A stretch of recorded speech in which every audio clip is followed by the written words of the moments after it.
Soomaaliya joogtaa waxaa laga yaabaa inaad soomtid 12 saacadood almost saas camal ani Malaysia jooga waxaa laga yaabaa 12 saac inaad soomo laakiin ma ogtahay waxaa jiraan wadamo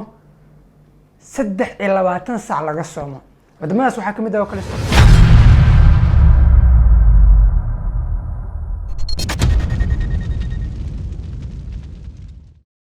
السلام عليكم ورحمة الله وبركاته كسو دوادا مركلة أحمد شاح جنالك وجنالكين وجنالكيغا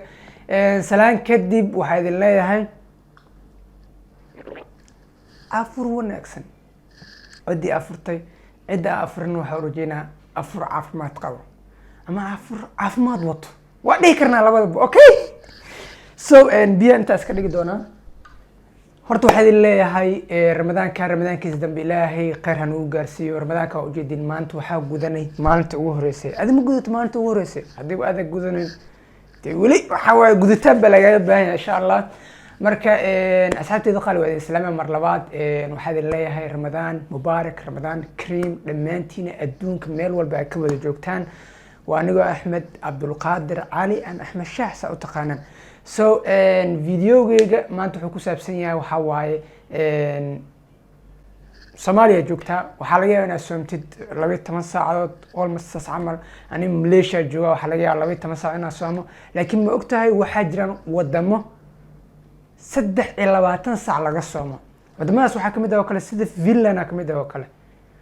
sidoo kale waxaa kamid ah oo kale hadda Finland oo kale 23 saac laga soomaa 23 saac 23 saac dhedhel ma ka waran hadaa maalinta 24 hours aad ka afran tahay hal saac kamid ah Soomaaliyeed horta Finland waxa u maleynaa dad badan ka soo harjir doona ama dadka badankooda waxay ku xiran doonaan Makka ama Saudi Arabia sa u taqaanan ay ku xiran doonaan sababtoo ah 23 saacadood cid soomi karto way adag tahay waa aniga sa isleeyahay waay sidoo kale waxa kamid ah oo kale wadamada la yiraahdo Scandinavian-ka sida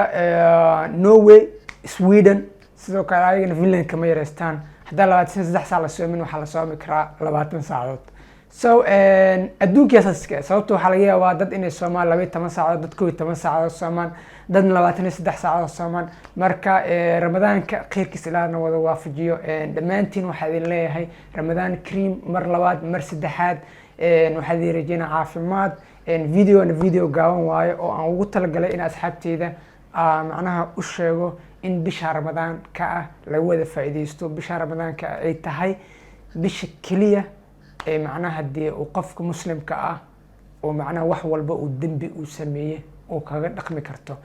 bisha hala wada shaqaysta idin leeyahay insha Allah anagana waa shaqaysan doonaa dhamaanteen waxaan rajeynaynaa insha Allah inuu soonka Ilaahay na wada aqbalo inta video waxay ku kulmi doonaa waxaan idin kaga tagayaa sidaas iyo nabadgelyo